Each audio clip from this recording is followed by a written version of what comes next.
How to schedule Instagram posts on PC. Hi guys, in this video, I'm going to show you step by step that how you can schedule your Instagram posts on PC, so let's dive in. First, you have to open your browser on your PC. I'm using Chrome, you can use any browser. And once you're on your browser, you simply have to search for Meta Business Suite. So once you search for Meta Business Suite, it's going to bring you to this page, and now you have to log in into your Facebook and Instagram as well. And once you log in into your Instagram and Facebook account, you'll be able to see a profile like this. Now, you simply have to click Create Post over here. You can see this is my Instagram profile.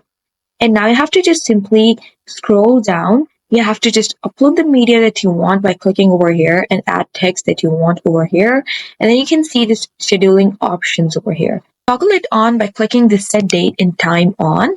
And now you can see I have this Instagram option, and now I can schedule my post over here. Just choose the date over here and then the time, and then you have to click schedule. And that's how you schedule Instagram posts on PC.